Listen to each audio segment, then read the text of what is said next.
Let me talk about my experience. So in 2009, I bought my first investment property. I lived in one room and I rented out the other two to two people I knew. Took me until 2015 to buy my second rental property. Both of those were houses. In 2018, I raised enough money to buy about 1% of an apartment complex. I currently own 3 single-family residences, and real estate people have a lot of lingo. We call those SFRs. And I've got about 3 1% shares in different apartment complexes. And I've sold 1 SFR and 1 apartment investment that I've made. So basically, I've bought 4 things, sold 1 so far in 15 years. But you tend to speed up as you go with this. I have not done any of these things. These are all types of real estate investment, multiple, residences connected together, commercial properties, raw land. I know somebody who makes a hell of a lot of money on trailer parks. Never done that. Never done Airbnb. Will probably never do Airbnb. I've never run a multifamily or apartment complex. I've never done tax sales to get stuff.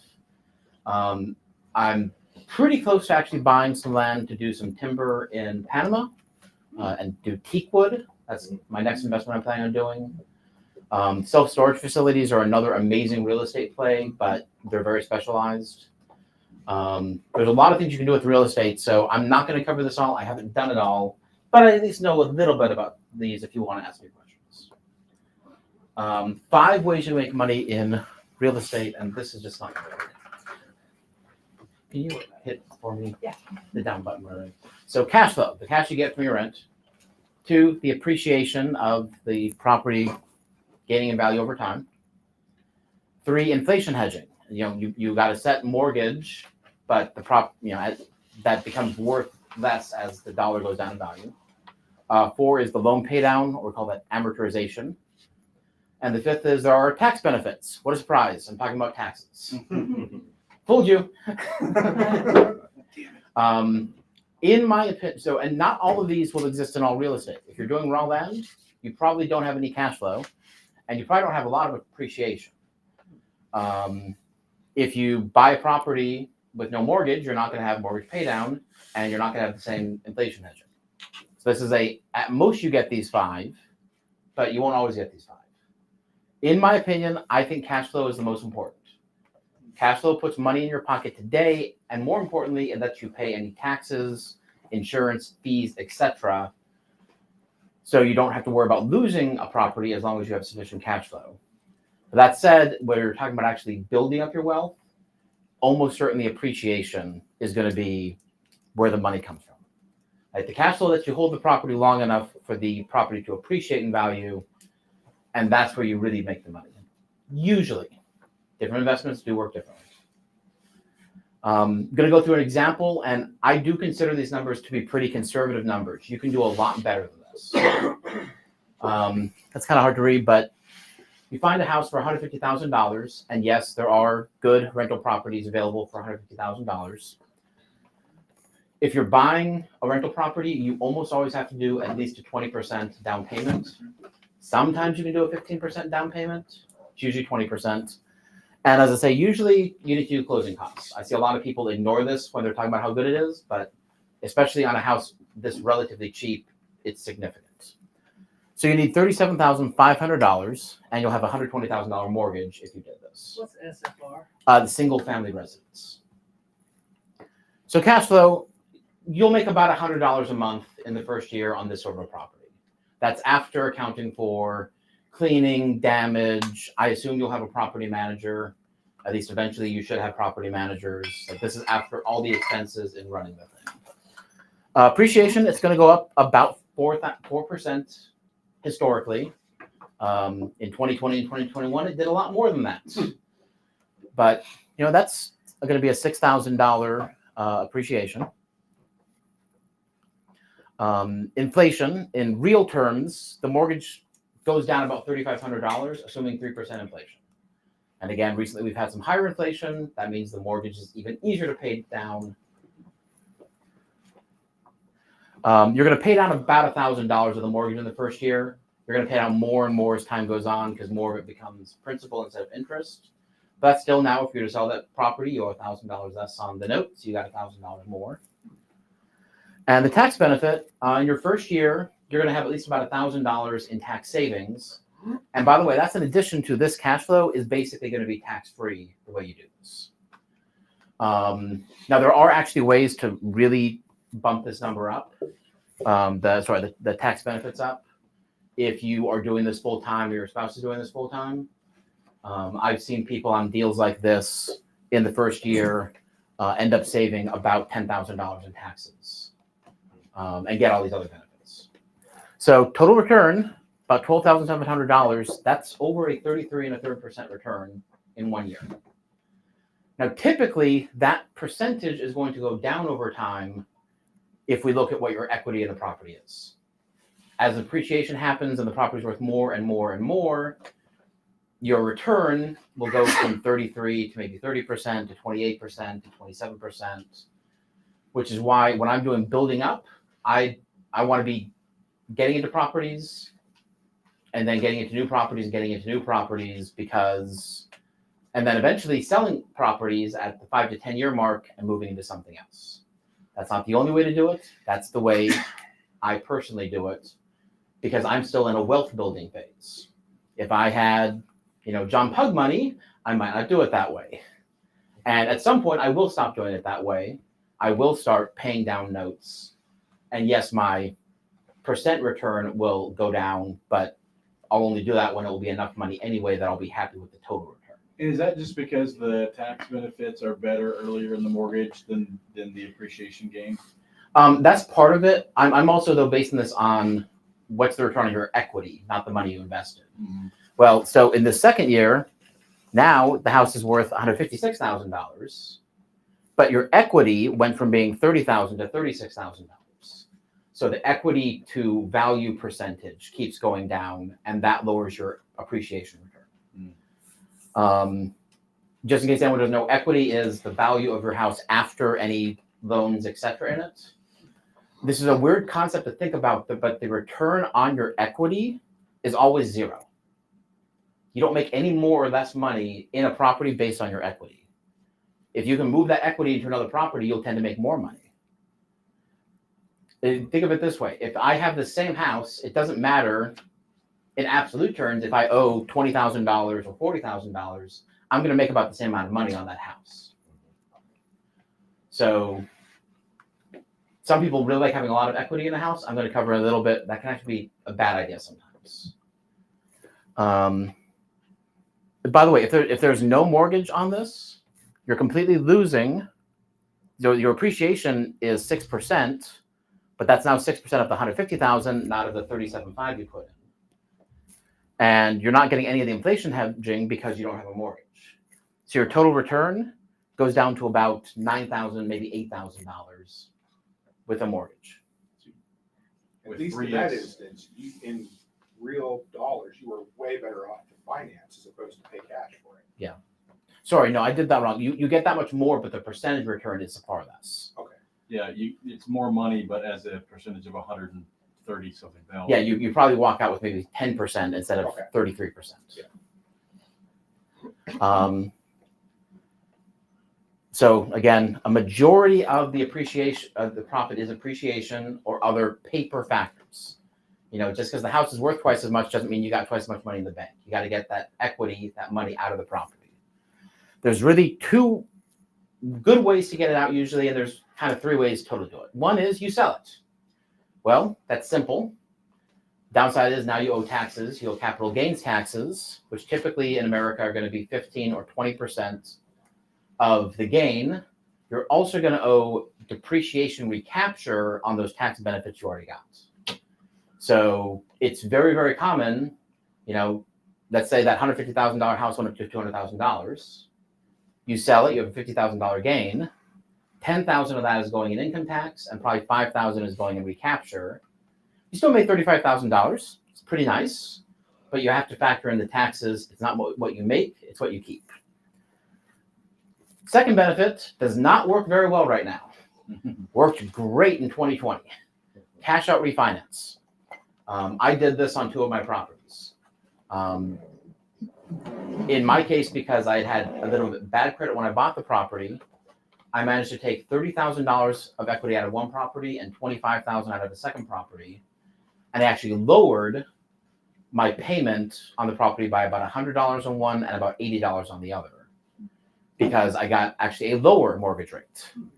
Of course, now I have like a 3% mortgage rate on those properties. If I were to refinance those today, it would probably be 9 or 9.5%. That may still make sense. If I can make 33% buying another property with that money, maybe it makes sense. The reason I have not done that is while my profits will go up, I can't get the cash flow I need to make sure I don't lose a property. And that's obviously kind of the worst case scenario. Third thing is what's called a 1031 exchange. There is a way in the tax code to sell a property, take all the proceeds and reinvest it into a new property or multiple new properties, and you pay no taxes on that transaction. Now, if you sell the next property, you pay the taxes then, unless you do another 1031 exchange, and another 1031 exchange, and another exchange. And you can do that. You can sell 3 properties to buy 1. You can sell 1 property and buy 17. There are rules to do this. If you do a 1031 exchange, you do need to work with a professional doing this. There are very particular rules. There are guidelines, and 2020 fucked a lot of people because they couldn't meet the daily timelines because of COVID delays. And then you just owe the taxes if you don't do it right. There's also actually a reverse 1031 exchange where you can buy a property and then sell another property and avoid the capital gains on that sale. So if you have the money, that's safer, but usually we're doing the 1031 exchange to get the money out to buy another property or make another investment. Location, location, location is the most important thing in real estate. I don't care a thing about the house until I know what state are you in, what city are you in, what neighborhood are you in. That's far more important than anything about the house. The state matters for a lot of obvious reasons, mostly regulatory. Good luck getting somebody out of your house in California. In fact, they just passed a law where people have a right to continue releasing your house. It may just be San Francisco or LA or something. But the only reason you can not renew their lease is for cause, which is basically a lawsuit. I literally know somebody who paid somebody $30,000 to move out of their rental house in LA so they could sell the rental house, because that was cheaper than taking them to court to get them out and was way faster. In general, you're going to find kind of Midwest states are the sweet spot for value, for growth, etc. But there are exceptions. Like Florida has some great markets right now. Florida has some terrible markets right now. I would not touch Miami with a 1,000-foot pole. Jacksonville's pretty good. Next year, who knows? I own most of my property in Tennessee, in Memphis. Memphis is great. Little Rock is great. There's a number of Indiana markets that are really good. One of them is basically on the border of Chicago. So you get kind of the Chicago money without the Chicago bullshit. But I know people investing in Utah that are doing great. It's a higher end market. But the fact of the matter is, where you live is probably not the best place to invest. It might be. If it is now, it probably won't be in 10 years. So if you really want to get into real estate, starting in your backyard is fine for the most part. Again, if you're in LA, don't do that. But be ready to invest in other places. I mentioned I own 3 apartments currently, and I've owned 4 total. 2 of them were in DFW, Dallas, Fort Worth, where I live. One's in Oklahoma, and one's in South Texas. I don't care where the market is. I care, does it make business sense? And even the submarket can matter. Like, we all know there's parts of Nashville you don't want to own property in. Even if you've never been to Nashville, you probably know that. There are parts of Nashville that are wonderful places to invest. And like I said, you probably don't live in the right market. Be prepared to invest remotely. That said, if you're willing to make some sacrifices, you can make most places work where you live, but it does take some sacrifices. How do I start? What's the best place to get involved in real estate, and what if I don't have the time or the money? First of all, if you don't have time or money, you can't do it. You just can't. But there are lots of people who love investing in real estate, who have lots of money, who do not have the time to find deals. This is much truer now than it was when I started investing 15 years ago, or even 5 years ago. So if you have the ability, and if you live in a market that's a great place to invest and become an expert, there are lots of people who will do deals with you. They may give you 10% or 20% of the value of the property for finding the deal for them. And then they may pay you 10% of the cash flow for being the property manager for the deal. The apartment complexes I invest in, the people who find those deals usually get 10% of the deal. That's in the apartments we're buying. These are 100, 200, 300 unit apartments. They make $3 million for finding the deal and closing it and running it successfully. No one in here is going to be doing that tomorrow. That's a very different skill set. But there are ways to learn, and there are lots of local real estate groups, and people who invest in real estate really do love helping other people do it. If you don't have time but have money, find somebody who has the time.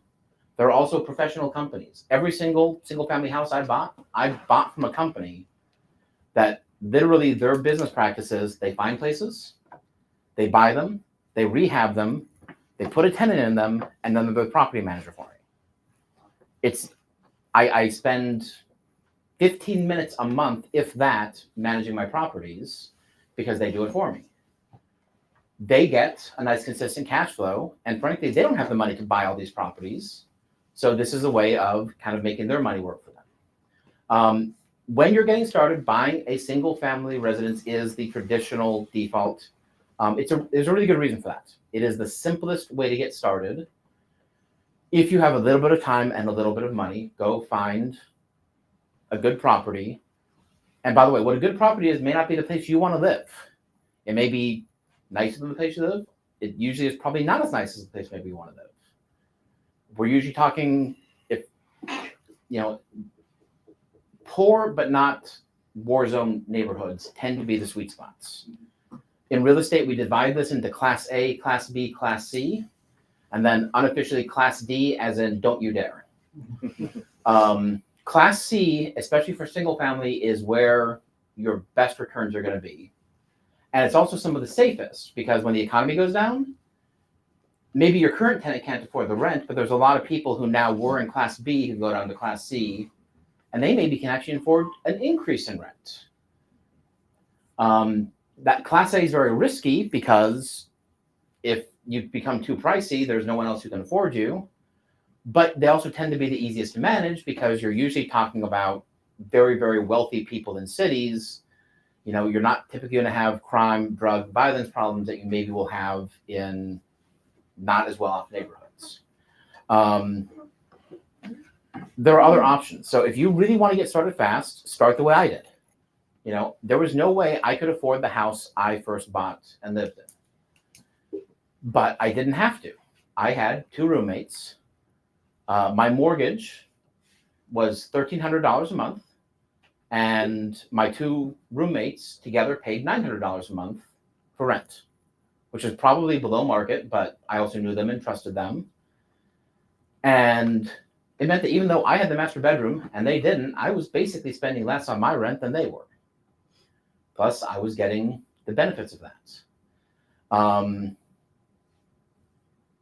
I think I have another slide on this, so I may be cutting into myself, but there are people who do this intentionally.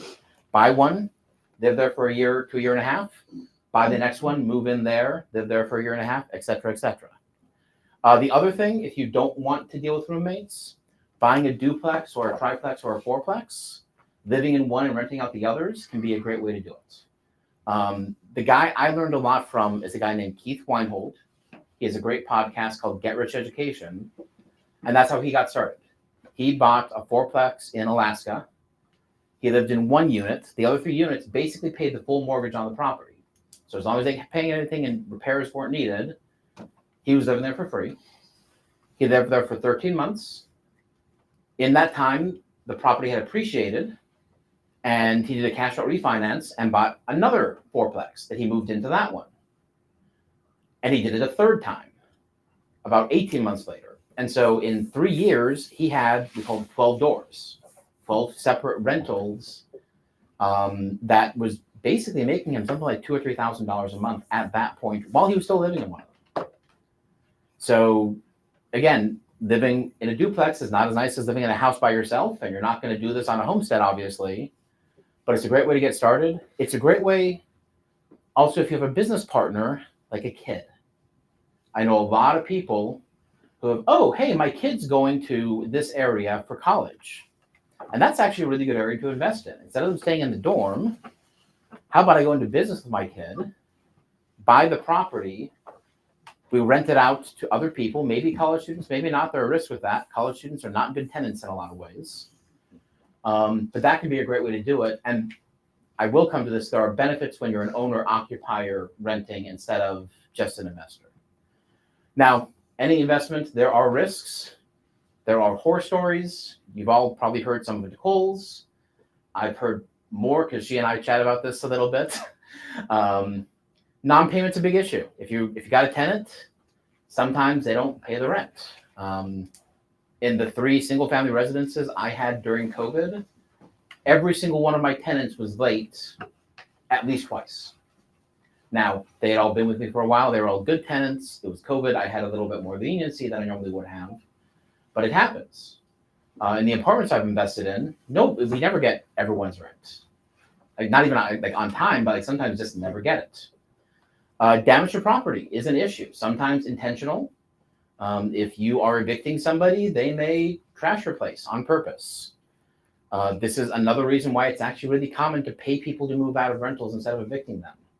Yeah, it sucks to pay them $500 when they owe you $1,000 in rent, but it's better than having a $20,000 or $30,000 or $40,000 repair fee. But other damage can happen. So I had actually one of my good tenants I worked with.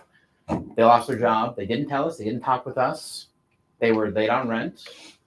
We told them, give us an update in 15 days. They didn't. We said, well, if you don't get to us by January 1st, we're going to file eviction papers. Well, on December 30th, they moved out of the house and they turned off the heat. And then there was an ice storm. Yeah. We didn't figure out they had moved out until January 6th because they didn't tell us. And at that point, the ice had thawed. It was approximately $47,000 to repair the house. Thank God for insurance. Right. And when the insurance didn't just pay for the house, it actually paid me for the lost rents as well. Wow. Now, I was out about $5,000 in that. That was my deductible. But it's a lot better than being out $47,000. Insurance is a must in this business. But again, that still cost me $5,000. That's, more than the yearly profit I'm going to make from that house. Rising costs of ownership are a big issue. Even if you have a fixed mortgage, taxes are going up, insurance is going up. The insurance thing, particularly in multifamily, is a huge deal. One of the apartment complexes that I own, the one in Oklahoma, had some damage from the tornadoes. Our premium on our insurance for the apartment complex went up by 60% in 1 year. Our property taxes on that same property went up by 15% the same year. We had enough slack. That was not a big deal, but it's an issue. You need a reserve. You need a reserve for if they don't pay. You need a reserve for if there's damage. You need a reserve for, oh crap, costs just went up. And this is another reason why cash flow is so important. Let's say you were cash flow positive. Let's say all your real estate together was making you $5,000 a month, and suddenly you've got a $30,000 bill. It's a lot easier to pay that bill when you got $5,000 a month coming in than if you just, oh, it's all raw land, or I'm not making money, but I'm not losing money, I'm just holding it.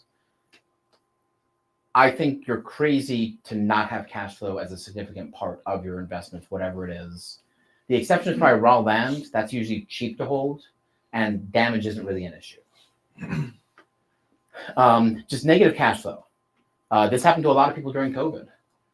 You couldn't evict people, and you couldn't necessarily get repairs done. So I know one person who, he got a non-paying tenant out, and then it took him 4 months to get contractors to come in and fix the place because of COVID and COVID restrictions. So he had negative cash flow. Just he had no money coming in, but he still had the mortgage on that property, the property taxes, etc.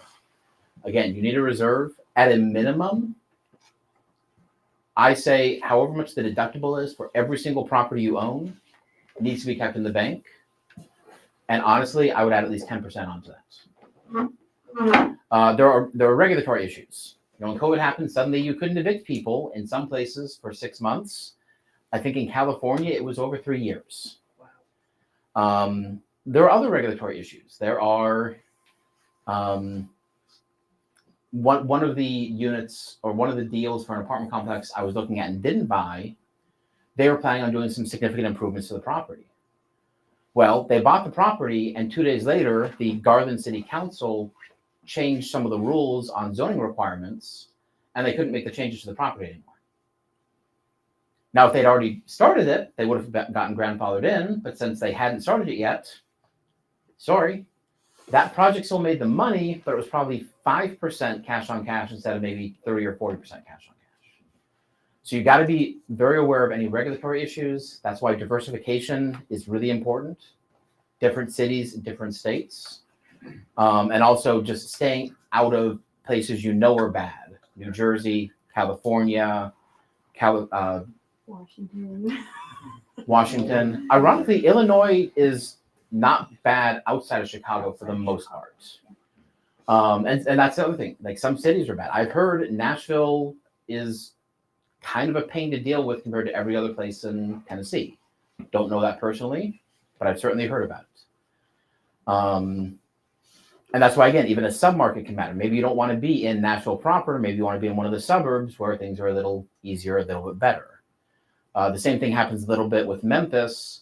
It's really close to the Mississippi border. I know people who love investing there because Mississippi's pretty reasonable. They get kind of the Memphis money, but they don't have to deal with Memphis proper, which is still kind of a pain in the ass.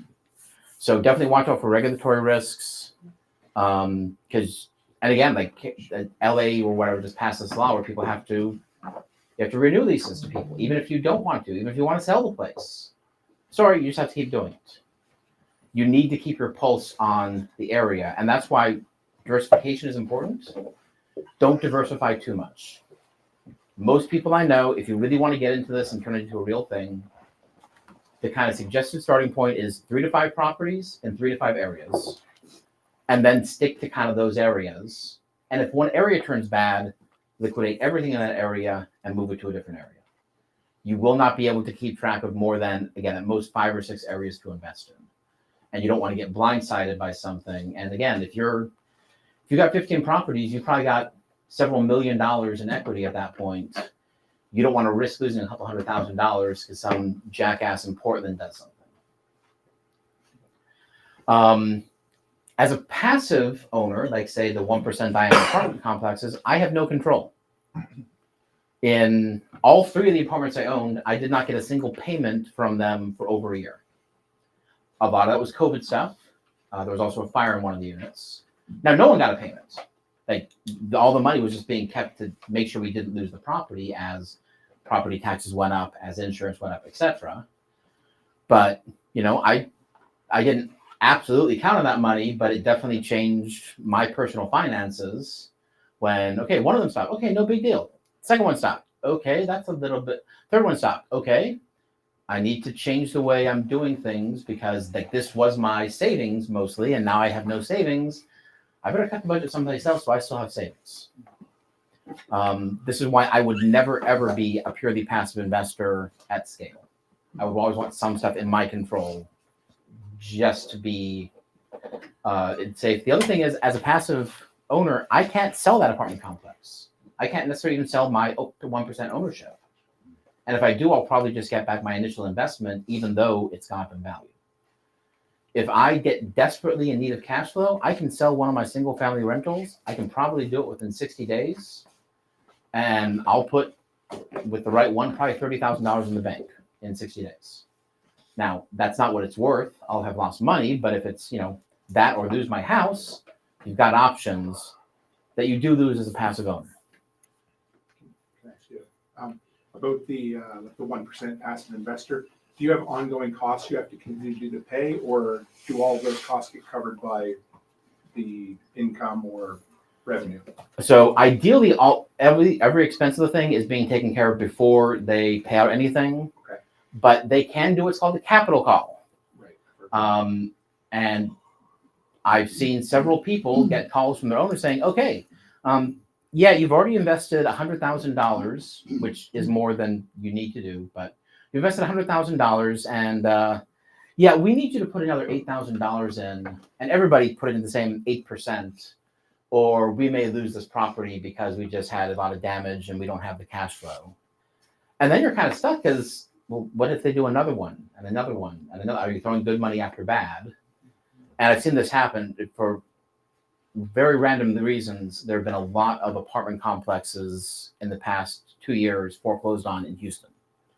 Like 12 big ones, when in the previous 10 years, one big one. By big one, I mean 100 units or more. And I know people who invested in those. I know one who put in $100,000, and then in capital calls put in another $40,000, and then it got foreclosed upon and they got nothing. So it can happen. That hadn't happened, again, basically anywhere in over a decade. And then COVID happened. And then also the market got a bit saturated and people were bidding up properties. It seems like easy money. Buy a place, hold it for 3 or 4 years, sell it for more, because someone's going to buy it for more in 3 or 4 years. I think I heard that story in 2008.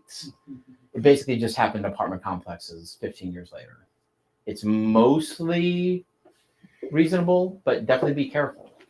That said, those passive investments can be some of your best bets if you've got a lot of money and basically no time, because they're passive. They're basically no work for you. I am a huge fan of debt in real estate.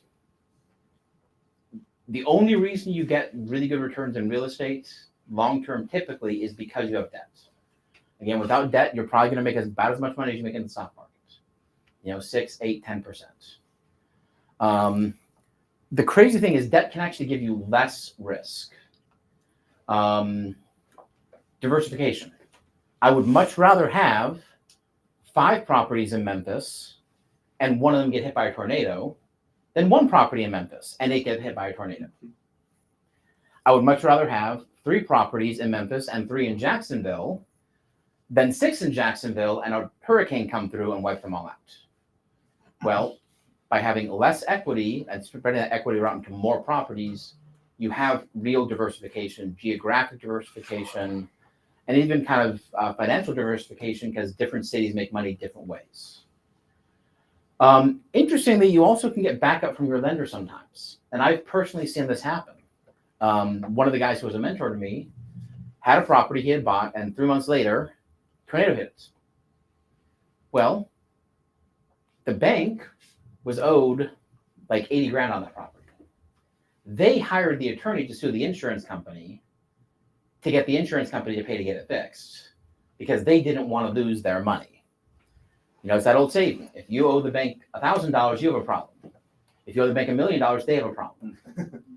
When you have a $200,000 or a $300,000 mortgage on a property with a bank, they have a problem. That if you've paid that down to 20%, they no longer have the problem. They can just foreclose. They'll definitely get their money back if it's that small of a note. So again, like really to me, it's like either have very high notes or no note.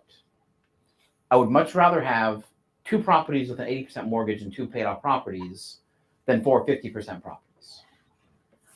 Because again, there is that safety, and I own it free and clear. As long as I pay the taxes and the insurance, I'm fine. So there's nothing wrong with paying it off, but there are benefits to having debt. And again, it really does just supercharge your returns as well.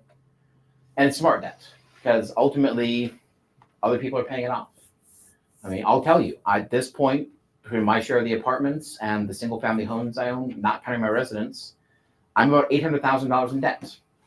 Now, I'm not personally liable for the apartment stuff, but if we just hold on to that for long enough, we're going to pay back the notes, and I'll have that $800,000. Like, that's going to happen as long as you pay back the loans. If they just stay the same value. That may take 30 years, and I want it to be faster than that. But it's a pretty simple thing to buy someplace and hold on to it and just let it get paid off. And you don't ever want to do this, but if you owe a lot on the property, you can always walk away.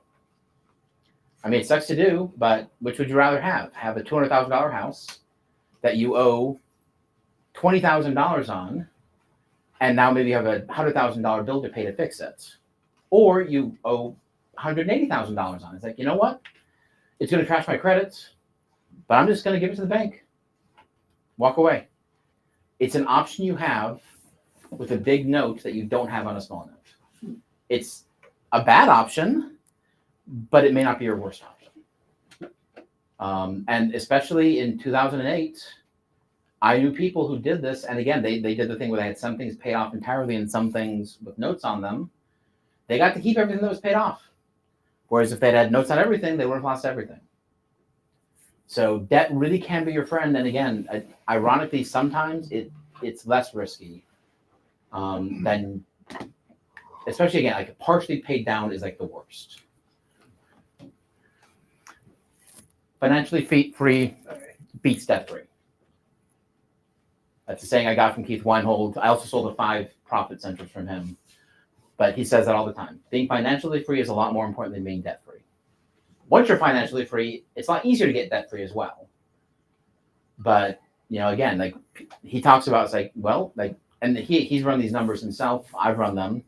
Okay, I can make $5,000 a year from this property and have no debt, or I can make $30,000 a year from the property and have a bunch of debt that's going to be paid off by my tenant. I know what I'll pick every single time. Do you own all of these personally, or do you have a corporation for doing this? I'll cover that. Okay, good. Stop skipping ahead. I'm so excited. The best time to plant was 20 years ago. The second best time is today. And this applies very much with real estate. Do your due diligence and be prudent on this, but like it's scary. The first time I bought a rental property, it was really scary. And I was going to live there. So the second time I bought a rental property that I wasn't going to live in, it was really scary. And I delayed both of those decisions by a year to 2 years. I guarantee you, I would have at least 50% more wealth in real estate if I had just started 2 years earlier. This is, it's amortization, it's compound interest.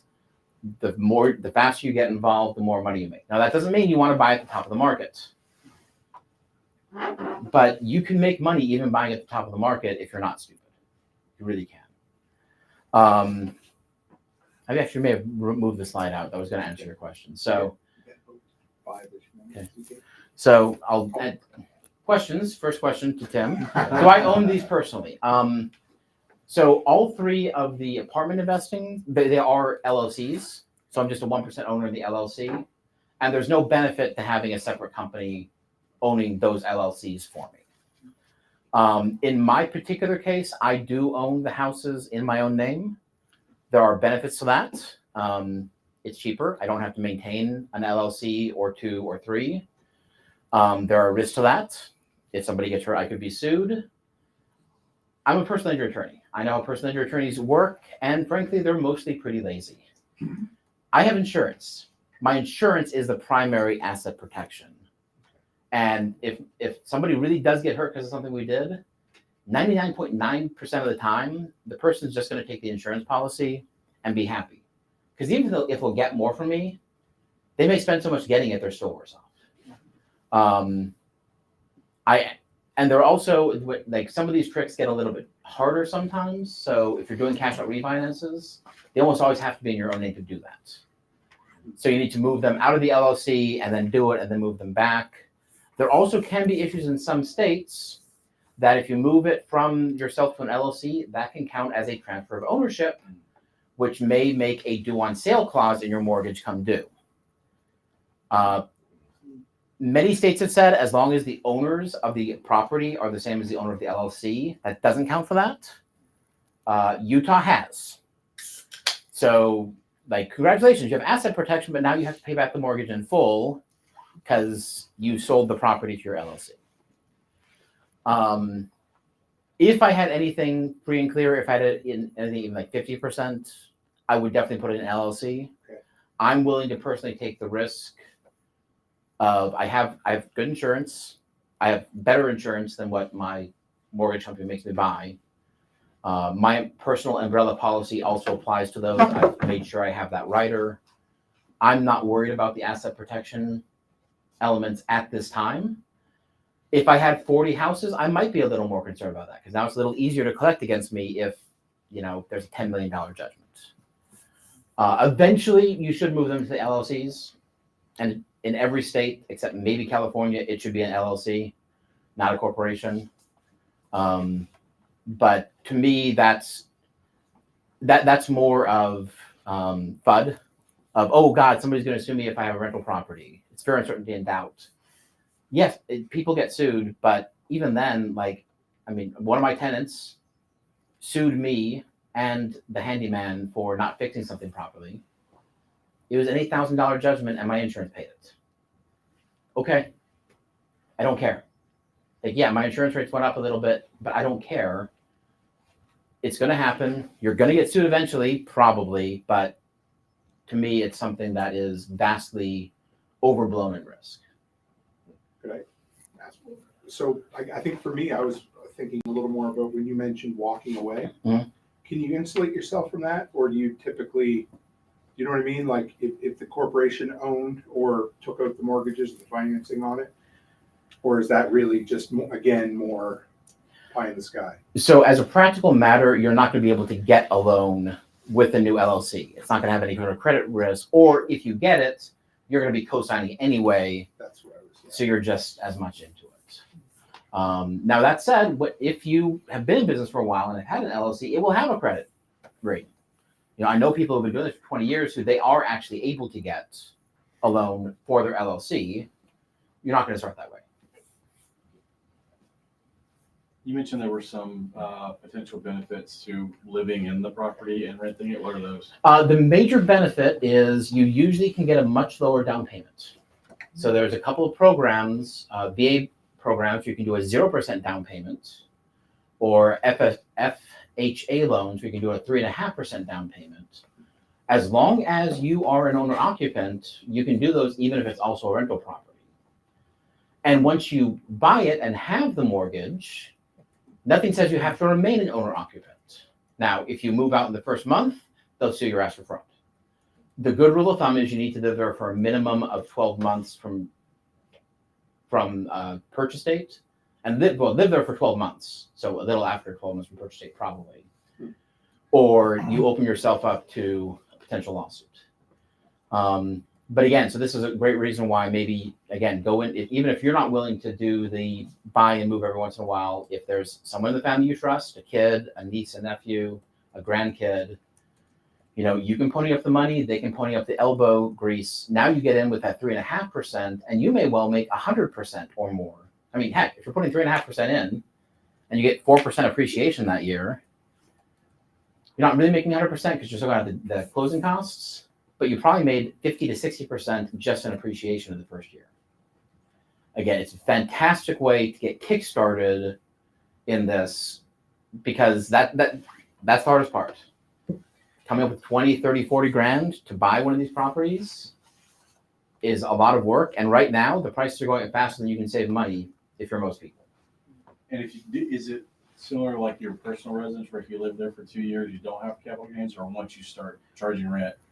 So yeah, there's that is one of the other things. If you live someplace for 2 years in America, and then you sell it within 5 years of that 2-year period, you can avoid $500,000 in capital gains. If you did that with your daughter would not owe capital gains, but since you did not live there, you would. But if you're doing this yourself, yes, that is the thing to do. And especially, I do know some of these people who are doing the buy, move. They are selling that property at about 4.5 years to get the capital gains out without paying tax on that, and then reinvesting that someplace else. So, but no, unfortunately, that works, but not if you're doing it with somebody else. We got time for one more. Can you speak a little bit to the process of buying in a remote location, or separate from where you're living, and like finding a property manager, that type of thing? So the question for the audience is basically, how do you find a property in a remote location, property management, deal with it, etc. There's a couple different ways. One thing is if you have family in the area, Use it as an expense to do a couple of business trips out there to look at properties and write off those trips and get to know people, meet brokers, meet dealers, etc. The other thing is kind of do what I did. Find a company that specializes in this. There are some companies that are regional. I've spoken with companies in Memphis, in Jacksonville, in Little Rock, and in Cleveland. There are some companies that have more national presences. They'll move into one area, they'll work there for 3 or 4 years, deals right up there, they move to the next area. Both work. You can do a lot of it with Google Maps and Zillow and some other things. It's hard. Like if and it's harder. Like if it's, you know, say I think of Colorado where I grew up. If you're in Denver and you're buying in Colorado Springs, that's an hour drive. It's not too hard to go down there and check on things. My first property I bought was in Memphis, and I lived in Dallas. That's an 8-hour drive. I never even saw the property before I bought it. I hired an inspector locally. They did a really good video walkthrough of everything. Like it's doable. It's a Bigger Pockets is the best website in the world for real estate investing. All the information you're ever going to need is on biggerpockets.com. There are meetup groups there. There are scammers there. Be careful. But there are as many ways to invest in real estate as are investors. And there are different specialties and different ways of doing it. So, but find somebody who does it, learn from them. Again, most of us are very willing to teach you how we do it. Thanks, Matthew. And then if you want to reach out to me and talk about this or tax stuff, agristaxadvice.com, LFTN, or call me. You can email me directly. Please text me before you call me, but you can call me. I'd love, again, any of you, if you have questions about real estate, if you want me to look at a deal with you, I'll do that. I won't do it 10 times with you, but I'll do it once. So. Awesome. Appreciate it.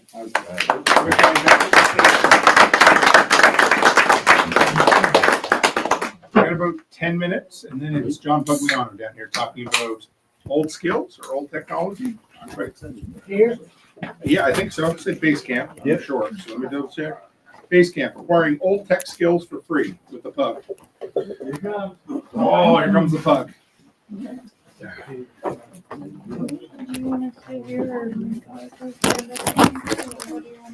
Thank you.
I guess we're gonna try to get started just about on time. So, John, I've heard you speak maybe a half dozen times now. I appreciate every time we get to sit down and have a conversation. Kind of blessed to consider you a friend. And we also happen to be both on the Expert Council of the Survival Podcast, which I think is where we made our first connection, because you just kind of forgot about this till just now, sent me an old episode you did on getting rich as a handyman or something along those lines. Yeah, that's right. I actually did take some of those principles, so played a big part in that, so I appreciate it. So I'll send you a bill. anytime, it's well invested, so have fun. Friend, Everybody thank you. listen. No problem. All right. Hey, great to be back. Always good to be on the holler. Normally I talk about money, and guess what? I'm going to talk about money again today because it's my favorite topic. But I've kind of disguised this as calling it acquiring old tech skills. And I said old tech because, we're homesteaders and preppers and things like that. And so it's good to go back to the old skills. But really what this presentation is all about is really about learning how to learn. And again, I love talking about money, so we're going to talk about that. But bottom line, the reason I have money, the reason I've made money, the reason I've where I'm at is because I've learned how to learn over the years. And unfortunately, it took me a long time to learn, right? I think Nicole was it yesterday, the day before. I've been here a while, so it's all blurred when we talked about things, but Nicole talked about being an overnight success. And I call myself a 25-year overnight success, and it's just because I stopped counting at 25 years. I don't remember how long it actually took. But it's all about learning how to learn. And as I get older, I try and share more and more of that with people, because I've seen as a father and as a grandfather that we're all different, and you'll see that as I go through my presentation. It's going to echo a lot of things you've already heard this week, but you're going to see how I'm going to go back and say things about when I saw my kids or what I see in my grandkids of how they learn, right? Because we all learn differently, and that's really the key. And again, earn, save, invest. The secret to making money, we were talking about money before we turned the cameras. I think the secret to making money is having money helps, but it's all about learning to love making money more than spending money, right? I don't have a lot of money because I'm some genius. I have a lot of money because I like making it more like spending it, and the less I spend, the more it comes in. So that's part of it as well. As far as technology, so it's old tech, right? And what is tech? In our day, we talk a lot about technology. We think about things like driverless cars and Google, Facebook, I don't know, just all these different things, aspects of technology. But really, technology is anything that helps you improve your performance, right? So it's anything that improves productivity. Fire is a technology, right? And when we came out of the caves or wherever we came out of and started using that, that's what helped advance civilization. I was going to ask Patty, but she's not here. The Mongols took over the East and Central Europe and things. Why? Because they had one different technology, and I bet Patty would have known if I'd asked her. Did anybody know what it was? Horse? No, not just a horse. Other people had horses. Stirrups. They invented and learned how to utilize the stirrup. With the stirrup, they could stand up and be archers and use spears and things on horseback. So they really became. You couldn't have an effective cavalry until you had stirrups, and that's what the Mongols came up with. So simple little things like that throughout history have changed the course of history. So it's important to understand technology, and the more you understand the old technology, the easier it is to understand the new. Something else about technology, and this is really from the investor side of things, think of technology of anything that lowers variable cost, okay? So Kindle, right? If you write a book, you have the fixed costs of paying the author to write the book. And then after that, every incremental sale you have of the book there's more incremental costs. Right? With every additional sale, there's another additional cost. You have to print the book, you have to mail it, you have to distribute it, all those kind of things. With something like Kindle or an ebook, there's virtually no distribution costs. So all that money is made up front, and it can all go to the author that way. So technology is there to not only improve productivity and performance, but it's reducing or lowering variable costs. And again, that can make you rich, right? If you can figure out how to do something cheaper than someone else, making a higher quality product but a lower cost, that's how you make money. Old tech.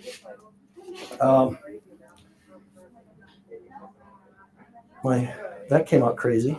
Okay. That's supposed to be etymology on my, I don't know, I guess it's a fancy E. That didn't look like that on my computer. I guess I have old tech. But Or I do. as I started educating myself, because I was never a scholarly student, right? I didn't read a lot of books and things, and barely got through high school.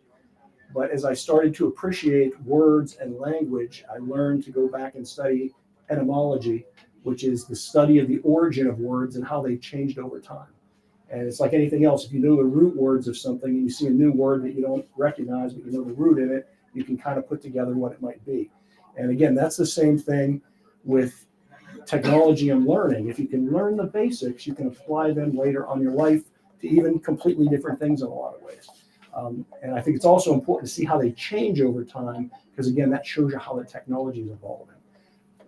And so now, going forward, once I learn about this, I try and look at the etymology of everything. I want to see where this technology originated, why it came about, and where it's going in the future. And just a simple thing, and again, this crazy script over there didn't look that way on my computer. But that's this fire triangle. Remember, if you're ever a Boy Scout, you learn the fire triangle. You need, you need a fuel source, you need heat, and you need oxygen. Well, that little knowledge of that, the way you start a fire, can help you throughout life, right? I used it as I studied chemistry. If you ferment foods or anything, you know that same little technology applies there. Food preservation, it's all about learning about, heat, oxygen, and your fuel source.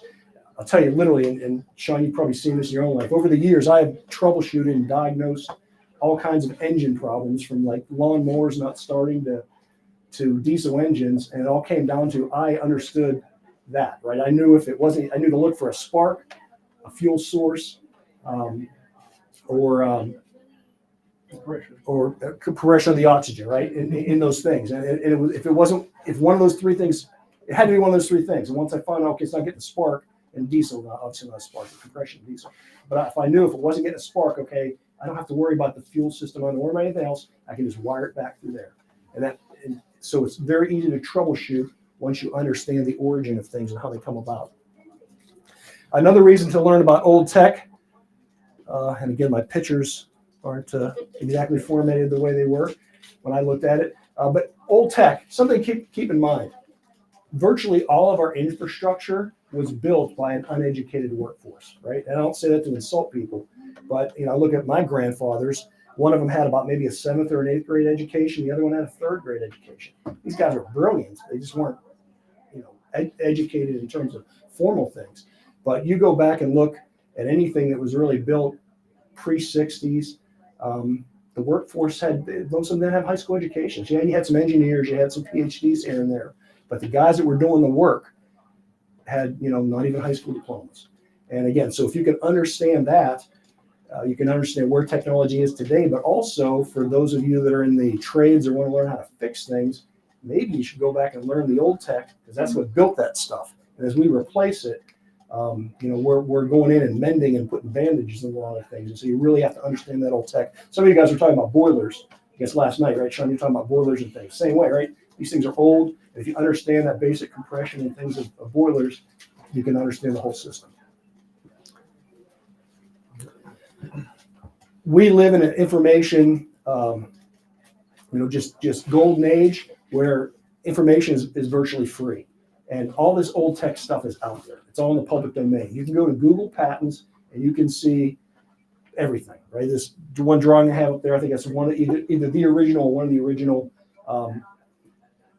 transistor tube type patents, right? All the information's there. The artwork's there. You can start from scratch and understand how they made it. And again, you can maybe apply some of that to creating income today based on these old techs. Somebody recently, just in Georgia in the last year, maybe 2 years, has reopened a tube factory making old tubes because we can't get them from Russia anymore. So they're going to start making in the U.S. because you still use tubes and things like high-end amplification for guitars and things like that. And the old ham radio guys out there, we still use tubes. So there's still money to be made in these old technologies, and all this stuff is free. It's out there. It's all public domain. Internet archives that That site I have up there, archives.org. If you haven't used it, go check it out. There's tons of things you can search on. You can find, old published books, video clips of things. It's sort of like, an archived YouTube. It's not as good or thorough as YouTube, but there's a lot of stuff out there. A lot of it's written.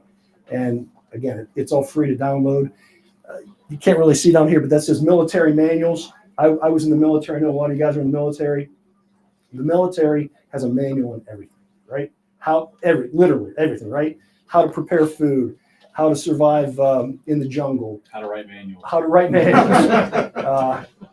Anything you want to know, the military has some kind of a manual and or maybe even a full extensive training program that's available out there on the internet for free. If you want to learn about electronics, I'm telling you, there's a Navy and different courses out there, Air Force courses on it. It's all free. You can go learn it. And that takes me to my next really big point of, again, how I made money, and it's read the manual. That's supposed to say how to over there. Read the manual. Go on Amazon and read the comments about people that bought things and they complain about how they don't work because they didn't read the manual, they didn't read the description. Go on YouTube and see all these secret hacks. Most of them are just like on the first page of the operator's manual, whatever they're talking about. There's a business idea. There's nothing secret about that, right? It's all out there. Literally read the manual. Again, I can tell you throughout my life, I see someone living a kind of lifestyle that I wanted to lead before I had it, and I'd say, how do you make a living? What do you do? And a lot of times it would come down to, once I drilled down and found out what they did for a living, I'm like, how'd you learn how to do that? They read the manual. And literally, at one time, long before I was ever in the financial business, I met like the top selling insurance guy, he was in Dallas, one of the cities down there. And he basically got a cut of everybody's commission in his office because he sold a portion of, this is back when healthcare before there was like an Obamacare and things, and people actually bought healthcare on their own. But he got a slice of everybody's healthcare things that they sold because he was brought in as a consultant to help them. And I said, how did you learn all this stuff? He's like, I read the manual, literally, just read the manual. No one else took the time to read the manual. He became the expert. And I can tell you, as I've been, the Department of Making You Sad comes in and audits me and looks at my books and things. But what they'll say to me, like, how'd you learn how to do that? We don't see that a lot. Who said you could do that? I said, I read the manual. Right here. I'm like, yeah. I'm like, am I wrong? No, you're right. It's just most people your size don't do that. You can take advantage of things if you understand what's in the manual. Much like the tax code that Matt would tell you about. Getting back to the military. When you want to learn things, don't get discouraged. It comes a little bit at a time. Think about the military. We take kids that are 17, 18, 19 years old, take them from all walks of life. We throw them into the military, and suddenly, they become, they work on nuclear submarines, or they're working on multi-million-dollar aircraft or missile systems. A lot of these are just young, dumb kids that don't know anything, right? If they were real smart, they wouldn't be in the military to begin with, right? So they can take those guys, those men and women, though, and they can train them. They do it through programmed micro-learning. And again, it gets back to those military manuals. Go look at a military course, and you'll see it. They're always broken down. You have one chapter on something, and there's some little questions. You pass the test, you go on to the next thing. And it's just repetitive. It goes on and on. It starts with the basics, and from the time you go in the military, depending upon what branch of service you're in and what your career thing is, you're gonna be fed that information a little bit at a time, and it builds and builds. We're talking about see, do, teach, or see one, do one, teach one. That's the way it's done in the military. They show you how to do it. You actually do it yourself, and then you end up teaching it to someone else. And you just go through that repetitive process, and it builds skills. And again, any of us can learn anything if we use that simple method. And I have that phrase up there, one day at a time. You're going to see that probably multiple times throughout this presentation. If anybody's ever dealt with addiction or Alcoholics Anonymous or something, right? You know that phrase, one day at a time. You don't try and change behavior overnight without going through some problems and abilities to change. I think I don't remember who it was today, talked about an addiction. Somebody talked about cigarette smoking. Oh, was that in my presentation? Was it you? Was it your? Yeah. Yeah, that's right. You said about you. I used to smoke. Quitting smoking is the easiest thing in the world. I did it hundreds of times. Right. It's simple. You can quit smoking very easily. but you got to stick with it. It's that one day at a time. Really simple little basic things, but I'm telling you, that's how you build your skills and your abilities. Next couple slides are I'm going to talk about you, right? This is where I come from being a father and a grandfather. Everything, and looking back on my life and the way I learned and the course I've gone through to get where I'm at, everything comes down to you. You know, society wants to fit you. It's easiest to put a round peg in a round hole, right? Well, a lot of us are square, we have corners, or we don't really fit in that hole. They don't care. They're going to try and hammer you and pound you down into that hole. And if you hate your job, or you don't like what you do, or you feel you're in a dead-end career, you're probably a square peg trying to be pounded into a round hole. And if we step back and look at ourselves, though, and we understand who we are, how we learn, and how we're different and unique, we can we end up creating our own hole. It's effectively what we do. But it really comes down to just understanding we're all different, right? And again, all my kids, my 6 kids, they were different from the time they were born. We try to raise them the same. We try to teach them the same. And that didn't work, right? We had to customize it for each of those kids' abilities and skills. And I got to tell you, I got some kids that I thought, they weren't the sharpest tool in the shed. Whatever, they weren't the brightest bulb. Those guys, once we got them on track and they figured out what they loved, what they were passionate about, what they were interested in, and we helped, hone them in that direction, it worked out. And I look back now and see these kids, I'm thinking, wow, they're pretty genius, and their dad must be really smart. But it didn't start out that way. If we'd have just given them a traditional education or just treat them all the same, it wouldn't have worked out that way. So you are unique, you are different, you think differently. Some of us are, auditory skills or tactile or visual, and it changes, right? Sarah's not in here. I'd pick on her. Sarah, I bet, is not a visual learner, okay? Right? Because she's blind, she can't see. At the same time, she could be born with that innate ability where that is her primary source of learning, but she can't physically see. So what do? Well, you've got to step back and say, how can I change that? What can I fall back on? And again, your creator has endowed you with those things. You will be a success if you look into them and find it. You can go online, look at your personality type. Are you introverted or are you extroverted? There's things like the Myers-Briggs personality test you can take. There's different type of interest surveys you can take. Some people like working with people. Some people like working with data. Some people like working with animals. We are all totally different, right? Brian is a data guy. People don't want to deal with him. So we're all different, but if we take that differences and that uniqueness and we apply it to our aptitude, we can learn and again build wealth and become wealthy. Again, getting back to the military aptitude, they take all those young kids, and most of them have to take a test. The ASVAB test, I think, is still given. It was back in my day. Armed Services Vocationary Aptitude Battery, and it's a test. You can go take a version of it online, and it'll test you. It'll say, are you good in science? Are you good in with verbal skills? Are you good mechanically? And it's something that you can't. It's not like an IQ where you can't get better at it. You can train and get better in those categories. But what it'll do is, if you take that test, it'll say, hey, in these 6 areas, you at least scored highest in these 3 or whatever. You can work on those because those are your areas of most strength. And again, we are all different, right? I am not musical. I do not have a musical talent. I know many of you in here are. But if you try to teach me something through music, it's not going to work.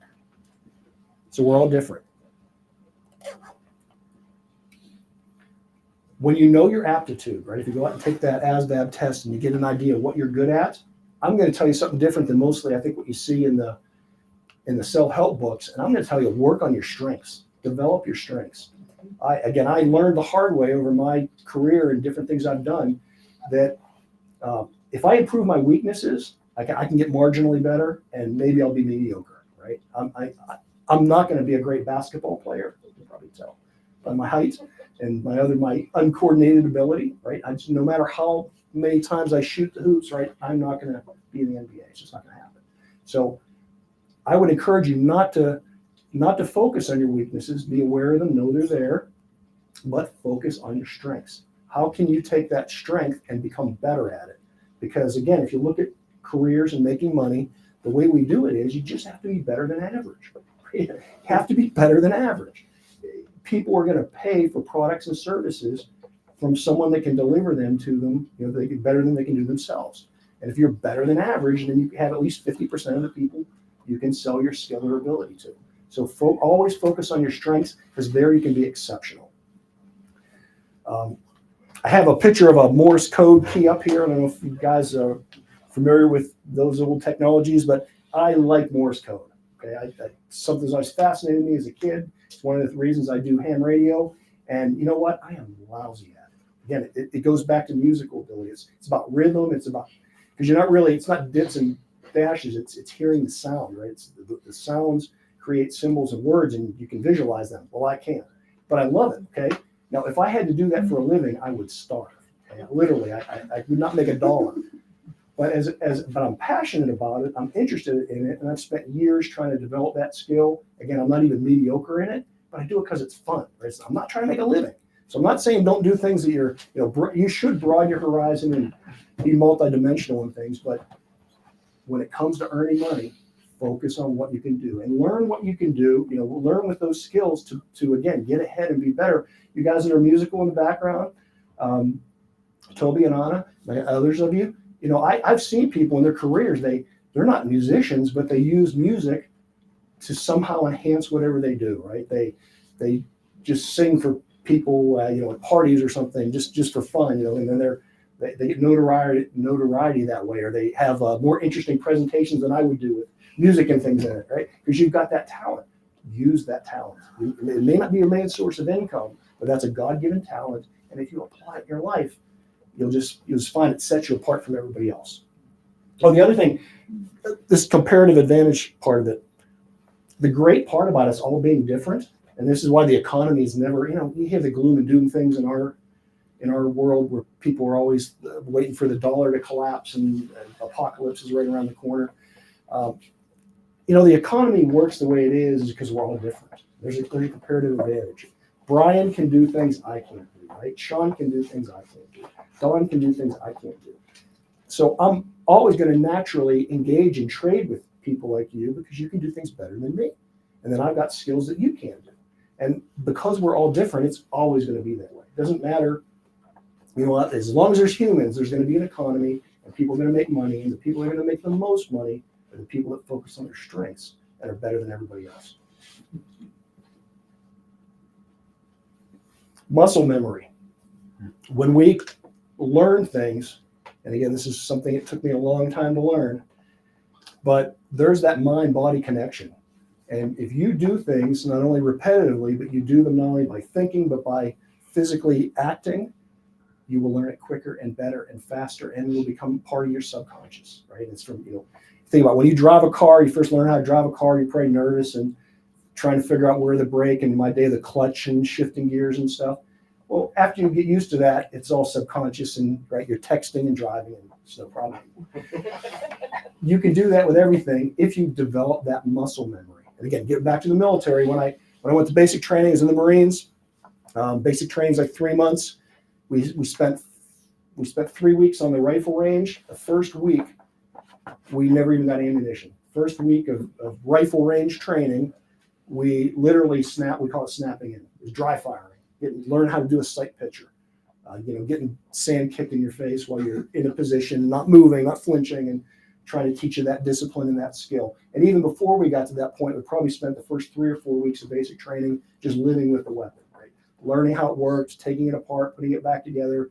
And we literally lived with our rifles. Again, I don't know if they still do that these days, but in the Marines, when I went in, you got issued, as soon as you got checked into Parris Island, you were issued a rifle. You learned that, you memorized the serial number, and that stayed with you for the next 3 months. You locked it up on your bed at night when you went to bed.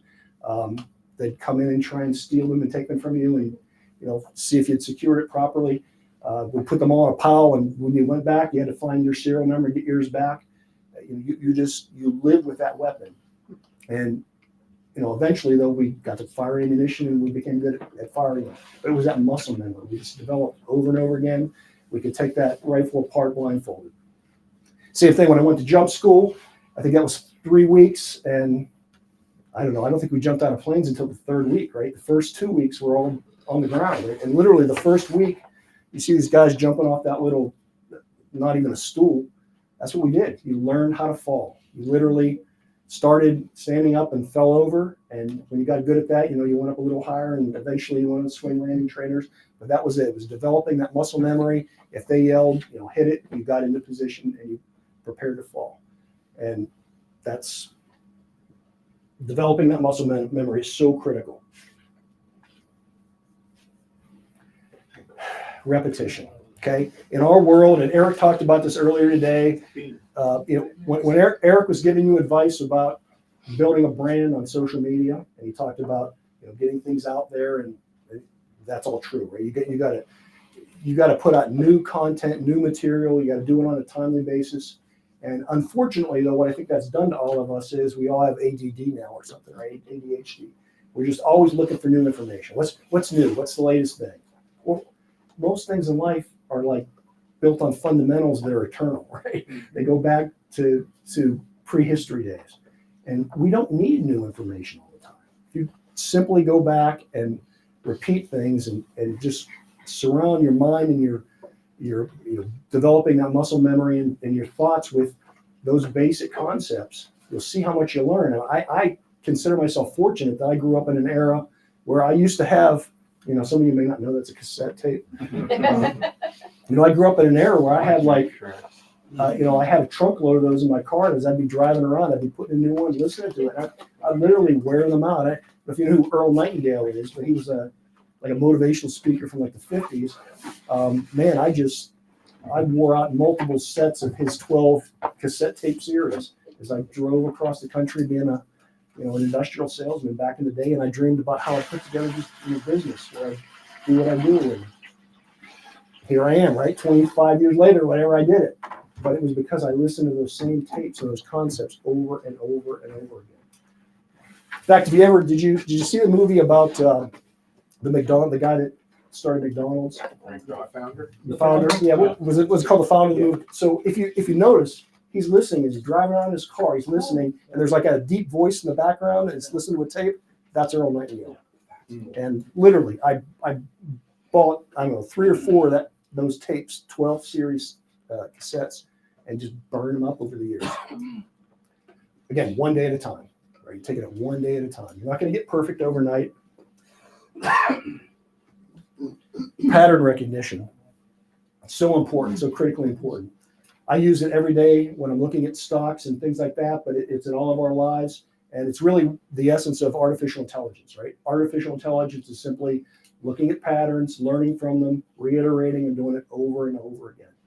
And pattern recognition is one of the best things you can do, I really think, to set yourselves apart. I think it was Eric yesterday in his presentation. He talked about finding water on his property. And he did that because he was able to recognize the pattern. He saw where that little green spot of grass was, and it never went away. And had he not had that pattern recognition, he wouldn't have been able to get the water source in his property.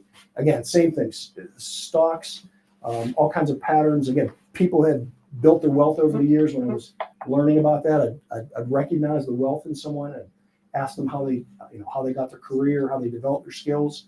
It was because I had that pattern recognition that I was able to get to where I'm at today. I want to caution you on pattern recognition, though. And this, we all have it. We all have a bias, right? And there's interpretation bias. And if you've dealt with artificial intelligence, there's all kinds of hallucinations and things that ChatGPT and Gemini and these other things do, because they can recognize patterns, but a lot of the patterns are bullshit, right? There's an example from World War II, and there's different versions of it. I'm not sure how many of them are really true and what's not, but it makes a great story. So I'll tell you, it's kind of like boiling the frog. But this is a well-known case study where a guy named Abraham Walt, and it was in probably about 1943, 44. Our bombers were just getting decimated going over Germany trying to drop bombs. And so they're trying to figure out ways, how can we get around the anti-aircraft guns of the Germans? And somebody got a bright idea that, hey, we need to put more armor on our bombers. But the question was, well, where do we do it, right? Because the heavier they make them, the harder they are to fly. So they said, well, we just want to put the armor on the most important parts of the aircraft. So somebody got the bright idea and saying, well, let's look at the bullet hole patterns. And we can look at these planes and see where the most bullet holes are. And if we put the armor there, then it'll protect the planes. And Abraham Wald was a mathematician, and he looked at that and he said, "No, you want to look at where the bullet holes aren't, not where they are." So what we're looking at now is a survivor bias. All the planes we're seeing are ones that came back, and if you look at them, you look at the patterns that are made, it should be an equal distribution across the aircraft of where the bullet holes are. But what we're not seeing is things like the engines and the motor areas have less holes than they should. And so his thought was that means that the planes are getting hit and the engines are not coming back. And so they started putting more armor around the motor and not the fuselage, and our hit rate went up. So whenever again, pattern recognition is one of the most important things you can have, but consider your bias and everybody else's bias, because it isn't as straightforward as what we think. And having said that, think about pattern recognition. We can use things that don't even make sense to tell us knowledge, right? The Big Dipper and the Little Dipper and the Big Bear and all the constellations and stuff, they're all imaginary. They're not really real. They're just other stars up there in the sky. But we can find a North Star if we know this simple little analog, right? Even though it's based on something that has nothing to do with the North Star directly. We can learn how to find true north. But the problem with that is it can't predict the future. And so just because we see patterns doesn't mean they mean anything. There's a guy that has a website. I'm not sure how to pronounce his name. I think it's Tyler Vegan. It's not vegan like vegan food. It's just his name. But he has a website where he shows these things called spurious correlations. I can't even say the word. I love looking at it as a chart guy because he constantly posts things out there of relationships that have nothing to do with each other, right? It's literally all bullshit, right? But he looks for these correlations because correlation is not causation, right? And he'll put up some crazy examples. I'll show you a couple here, but I really want to reiterate here again, and this is from my profession, where we're always looking at charts, we're always looking at these technical features in the market.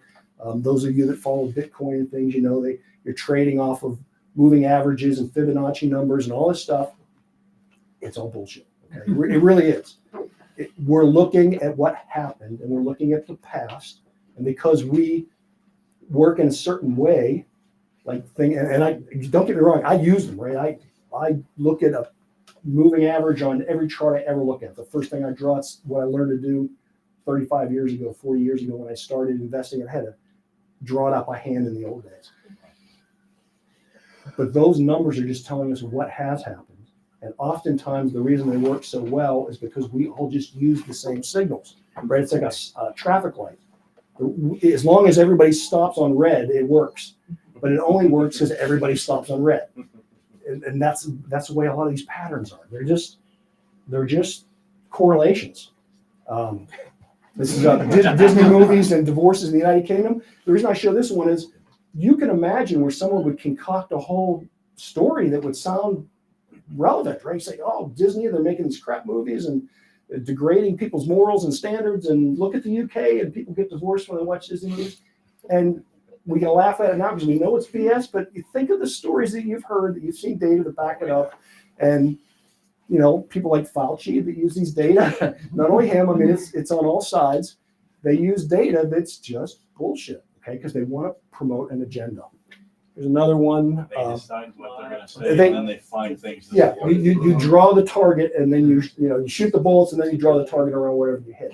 The narrative is already written around your agenda. It's what we see in the news media all the time, constantly. Bank of America stock price with ninth grade students, and again, you could draw some crazy correlation about something and come up with some BS story about that. It's just not true. Butter consumption and the number of epidemiologists in Colorado. This one's my favorite because my dog's named Leo, and he loves Tactical, by the way. Who's his buddy. If anything ever happens to me, I think Tactical was going to get possession of my dog. But there's a number of websites in the name of Leo. Right? Again, you could concoct some story up about how websites have spread that popularity and blah blah blah, but it isn't true. It just doesn't correlate. Next thing is persistence, right? We've all seen the Rocky movies, and we know he's a myth and he's not true. but they inspire us and they motivate us. And like Rocky always says, I mean, the truth coming out of the fiction, it's not how many times you get knocked down, it's how many times you get back up and keep fighting, right? That's the bottom line. When you're learning, whether you're trying to learn a new skill, or whether you're trying to build a business, or you're learning how to save money, no matter what you're trying to do, it's that one day at a time. You're going to fail. You're going to learn from that. You're going to reiterate. You're going to try and improve, build your muscle memory, right? Visualize things, and move on and try and do it better the next day. And if we don't have that persistence, again, looking at my kids, looking at my grandkids are still small, so they're developing. But I'm telling you, I've seen 6 of my kids go from like little blockheads to successful on-track adults because with that persistent learning and recalibrating and doing what they were good at, finding what they were really good at, what they enjoyed, like not what Dad wanted. One of my kids studied political science. It's like, oh, take a shower. What did I do wrong to you? How did I raise you that way? Right? And fortunately, he become a lawyer. I mean, it could have been worse.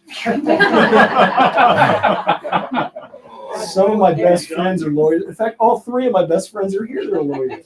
Patty's here now. I was going to use you earlier about stirrups, and you weren't here. Yeah, my kids didn't do what I wanted them to do, but they became successful because we helped move them in the direction of things they wanted to do. Right, and it's tough to give that up as a parent, right? Because you want them to do. I told my kids they could do anything they wanted, right? They could be in any career. They could be money managers, wealth managers, financial managers. You got to be persistent. Although, right, there's a contradiction in everything.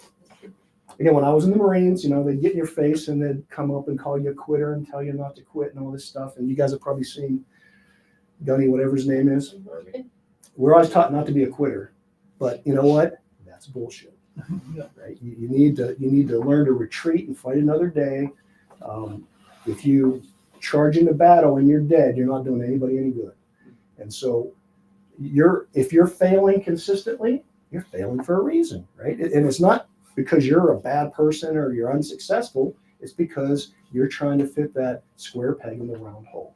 So fail early, figure out what you're doing, quit, recalibrate, figure out what's right in your life, and don't try and force yourself into that round hole. I think it was a few years ago I gave a talk on it. I think the whole title of my talk was Be a Quitter. I am a quitter. And honestly, if I'd learned to quit 25 years ago, I'd be way ahead. Because I tried to force myself to do things that I was lousy at.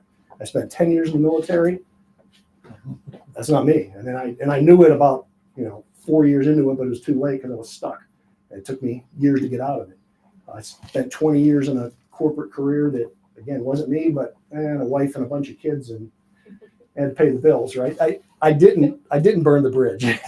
I burned them slow. I left grenades and slowly walked away, but I couldn't just quit, right? I couldn't just quit immediately. I had to, I quit mentally, but I didn't quit physically. I stayed in the jobs because I needed the money, but I had checked out. In fact, one time I got the last job that I left, I got laid off, fired at, or whatever. I had quit 3 years before. They just hadn't figured it out yet. We fixed the glitch. So if you're failing for a reason, it's a reason, right? Change it. Change the process. Again, getting back to technology. Right now we're seeing all these things about artificial intelligence. Oh my goodness, we got to regulate it. Oh, it's going to ruin the world. It's going to take over humanity. Those are the dystopian type people and the Luddites that are afraid of technology. The other people that love it are like, oh, it's wonderful. We're going to have unicorn farts or whatever you guys say. It's just going to be wonderful. What? It's none of those things. It's another technology. It's going to be what it is. I'm old enough to remember, when I was in probably elementary school and junior high and stuff, we had calculators for the first time. Oh my goodness, it was going to ruin. No one was ever going to be able to do math again. Or the other thing was, oh, everyone's going to become a mathematician. Well, you know what? People that can't do math still can't do math. But people that can do math can use these things as tools to get even better. And when I'd written a book about technology, one of the examples in it I talked about was like Leonardo da Vinci or Michelangelo. we have all this great technology, but if you give me a CNC router or a 3D printer, Michelangelo could still do a better job, right? Even though I've got the technology, it's in his mind and he's got the creativity. Leonardo da Vinci, same way. We're extremely talented people. Those people will continue to thrive because they will use technology just to step up their game. And so it doesn't do any good being a Luddite or a utopian or dystopian. Technology's there. It's what it is. It's what it is. People have always been stupid, right? It isn't like we're getting dumber through idiot. This is the movie Idiocracy, right? People are just dumb, right? They're always dumb. They were dumb in my day. They're going to be dumb when I'm gone. Key points on technology. Remember, it improves performance and it lowers variable cost. Yeah, because okay.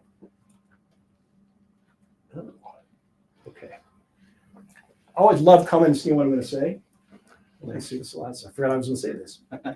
So, one thing to keep in mind with technology, this gets back to us as being preppers and being, we're the gloom and doom Eeyore kind of people, like, oh no, it's bad news. Things are going to hell in a handbasket. Blah, blah. Things have always been bad. Okay, when I was a kid back over here, this is the heyday coming out of World War II, right? This is a chart of oil production in the United States. Oil production, energy production is basically a prosperous society. Whenever you have a lot of energy, you have a prosperous society. So we came out of World War II with just an amazing dominance of a global trade, mostly because we had a cheap energy source. For numerous reasons, all that ended as we got into the late 60s and especially into the 70s. But a big factor of that was that our domestic energy production just dropped off a cliff, right? And so from this point on, all my life I heard we're running out of energy. We're not going to have enough oil, or peak oil used to mean we're going to peak production. We're just going to run out of energy.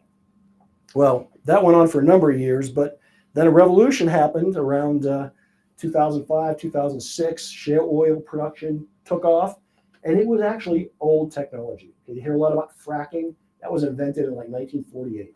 So it wasn't, they couldn't use it way back here effectively, even though it was developed in the 40s. It didn't take off until all these years later, 60 years later, because the other technologies that enhance it didn't show up. Because it's about big data, it's about horizontal drilling, it's about robotics, it's all these satellite imaging and stuff. We had to have all that to make the fracking work. But once it worked, it took off, and today America is the Saudi Arabia of oil production, right? Nobody produces more oil or natural gas or anything than us. And this is what's going to keep our country afloat for at least the foreseeable future. So that's the good news. And again, it all comes back to technology. This happened because of technology. I think this is going to happen with everything, right? When we look at healthcare costs, we say, oh, Medicare and Medicaid is going to bankrupt the country, or, the education system's horrible, whatever. They're all going to be solved, I believe, with technology, because people like us that want to achieve will adapt these technologies.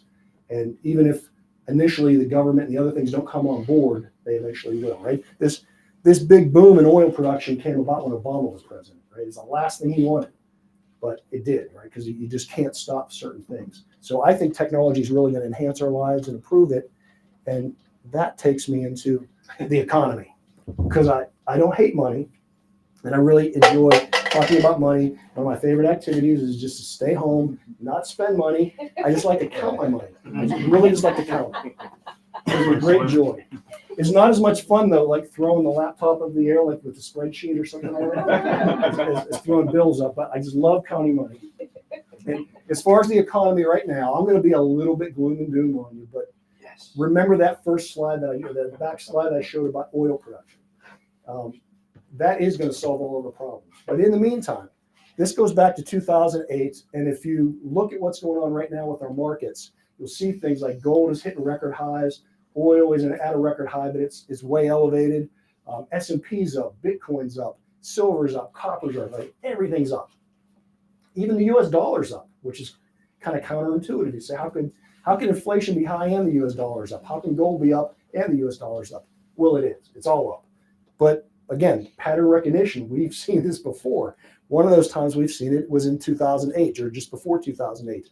Oil was on a year-long, multi-year uptrend. Gold was an uptrend. S&P 500, NASDAQ, technology stocks, everything was going up until it didn't. Okay, and then once it fell apart, and this is not really to scale. This drop from here to here is like 50%. Okay, or actually from here to there is 50%. So that's a much bigger drop than it appears. Simply saying that, okay, we know the S&P is going to fall apart, so we're going to go to commodities or precious metals or something. It doesn't always work though, because look what happened, right? If this is a 50% drop, how much of a drop is that, right? It was a huge, like an 80% drop in gold.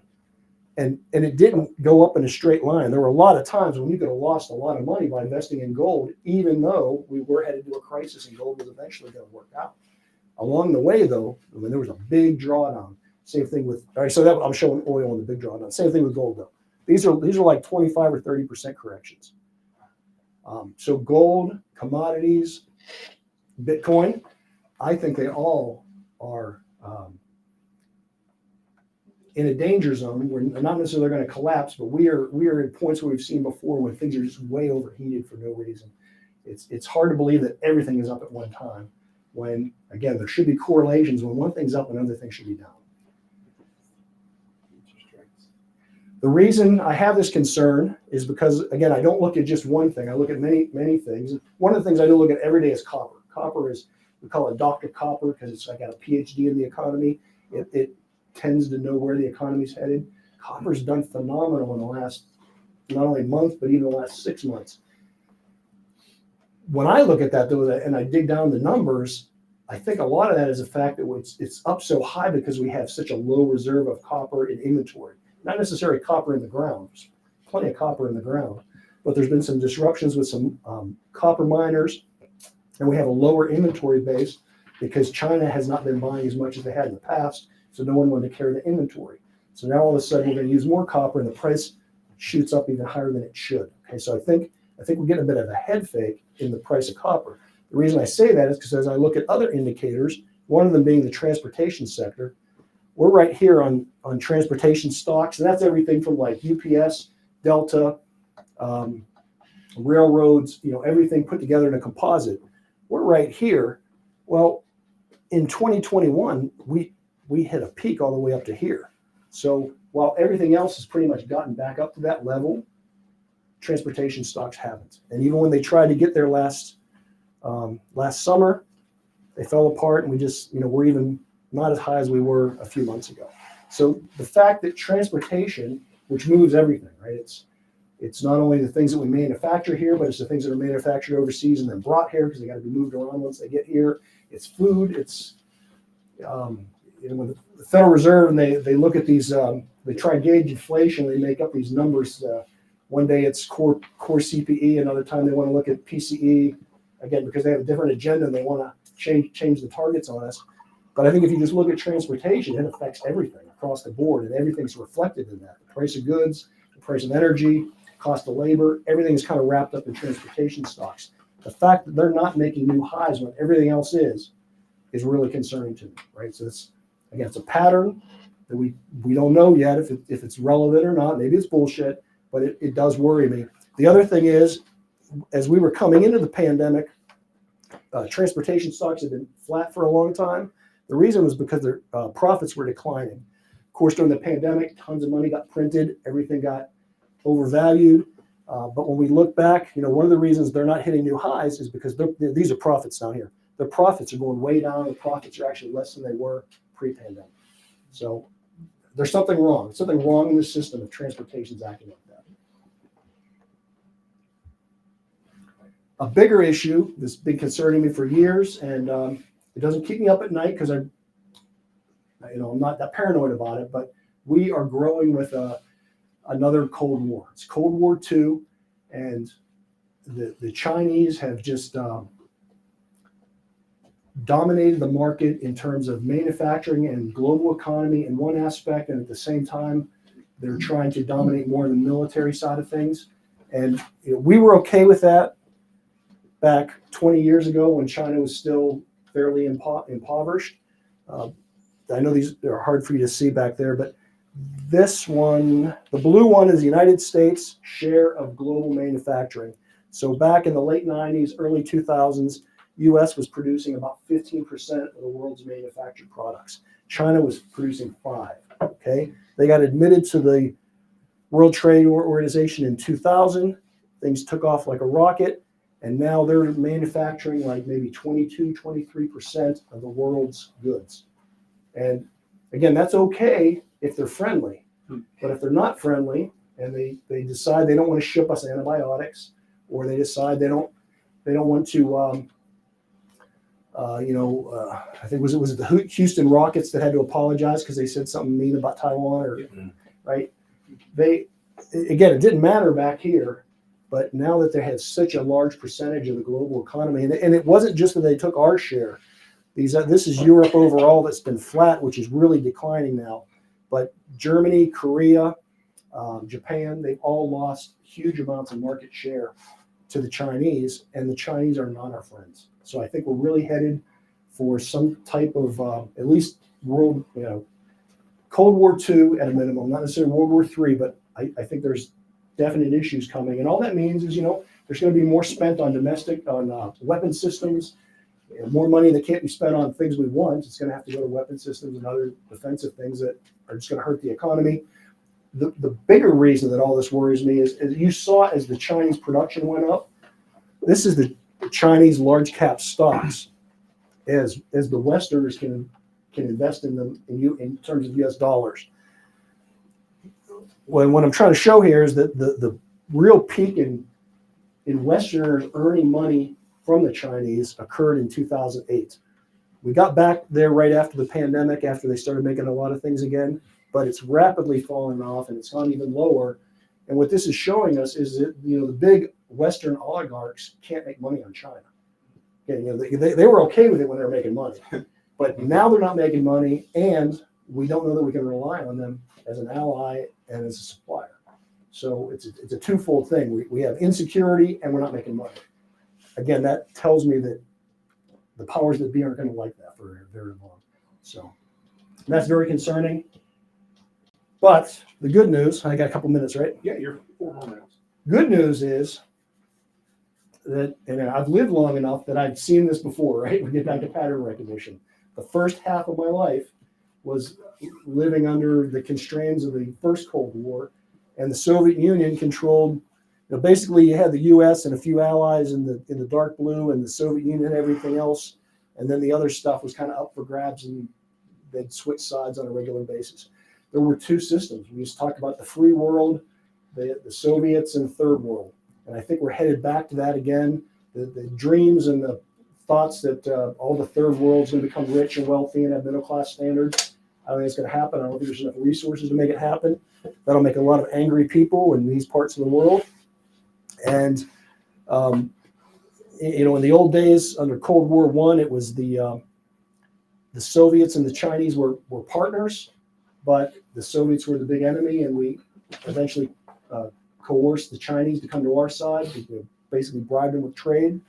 And now it's just the other way around, where it's the Chinese that are the big bad guys, and we really don't have anything or much to offer the Soviets, I don't think, to come to our side. So we're going to be in some precarious situations. But again, we lived through this the first 30 years of my life. We're in this world, and we're probably headed there again. And again, it's just pattern recognition. Again, the type on this got messed up. You can't really see it, but it's Cold War I. We had strategy was MAD. Remember, mutually assured destruction. It was nuclear mutually assured destruction. If we launch weapons on them, they'll bomb us back, and so neither side would do it. That was kind of what we thought. Now I think the difference is it's more of economic MAD, where if we screw up China's economy, then they'll screw up our economy, and because it would really be a mutually assured destruction for the whole world, maybe it won't happen. Maybe we'll stay at bay, and there'll be wars like Vietnam and Korea, and we're seeing those now with Ukraine and Israel and Hamas, and maybe Taiwan is coming. So maybe there won't be direct world wars, but I do think we're going to see a lot of wars in these other regions of the country. and it's going to disrupt the economy. But we, as preppers and as people that know how to have skills and abilities and build wealth, I think we can navigate through it just like we did back in the day. People were wealthy when I was a kid, and they're going to be wealthy in the future. This is going to be a road bump, and it could get bad, but it isn't going to destroy the world, I don't think. And we just need to plan accordingly. So, I normally, I think, have a more optimistic message, but I'm still fully invested in markets and things. So I think things are still going up. So what I heard is invest in selling bomb shelters.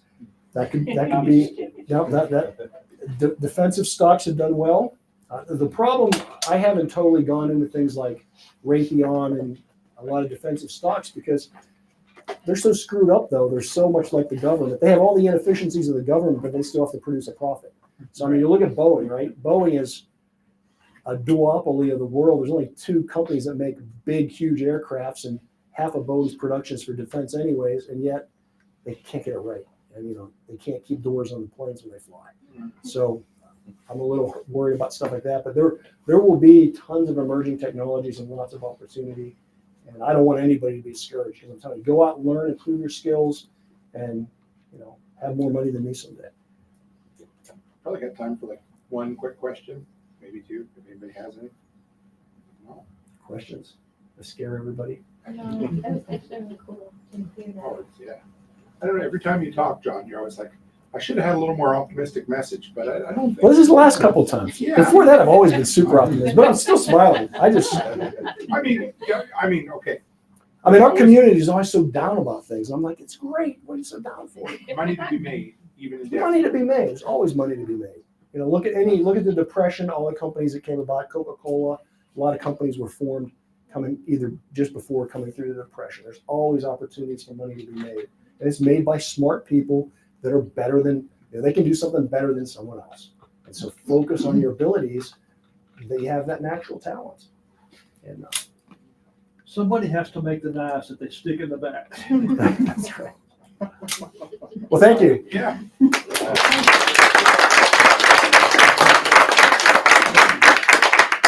5 o'clock, Sunshine Prepper. Are you doing a salon up the hill?